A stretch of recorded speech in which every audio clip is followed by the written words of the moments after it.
Voilà, Jikako Tcherno. Association Mongo, tant que Mojogi Sugumo, Utata, tant que Sugumo Moyata, Hombo est né en Julata.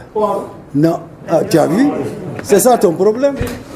Hombo est né en Julata. Il n'a que Juliden, il n'a que Tago de Jul. C'est ça la différence. Non, hello, m'écoutez. Attendez, ça, voilà, c'est les extrémistes là.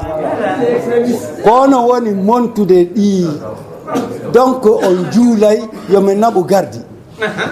Asuku ko dum men jodani do si tawno ko dum men no detano jama.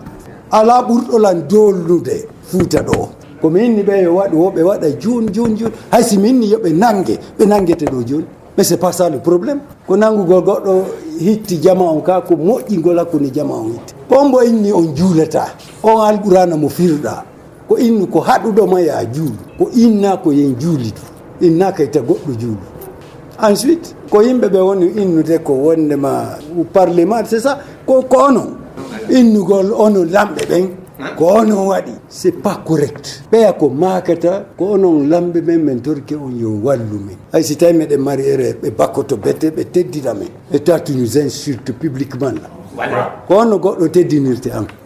Abour be ma be gandal.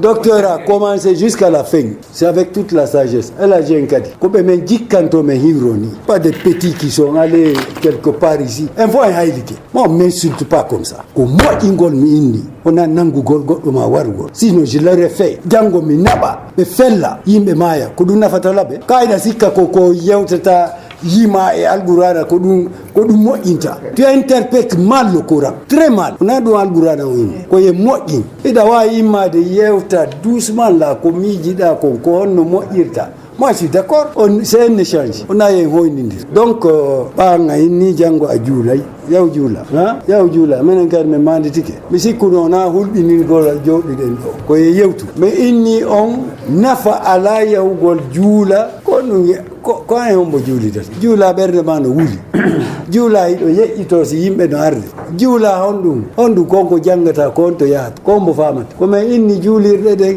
tawi en warri no faalira ɗen no newori ɗe juulirɗe udditata ça c'est au moins clair kono koyen warru doyi y a une vieille école et une nouvelle école la nouvelle c'est elle qui veut s'implanter mais il faut faire doucement ko honɗum woni labbe ɗo y a renka politique fino famire qui a la majorité ici alors on sikkude ko sago am ah bon, c'est pour ça hunde puiji ɗin fop men jooɗo toon men yewtidana ɓa ɓeɗo andi hino o kanɗa no ɓuuri kangango ko yo jooɗo yewtidane on no hiɗo andi vous êtes minoritaire ça au moins c'est pas caché vous n'êtes pas majoritaire à l'abbé kayɗo ɓuuri jama on fop no ɓawo mo woɓɓe anda tode vous existez et vous voulez les conquérir sikku ko forcé moi-même si tawi on felliti ñande o si mi yiide docteur ma ala jiento ɓe sifanike la moƴƴa ko on ɗon ɗum mi woni convaincu min tigui mi ƴetto e bourmousi o mi ɓorno mi accita ba inni mais il faut me convaincre mais c'est pas no yewtirta ni konko yewtuɗa fo mais gan mi rewi e ɗum ɗo miɗen janggi seeɗa mais c'est pas comme ça Dieu a dit yomi ɗofto lanɗon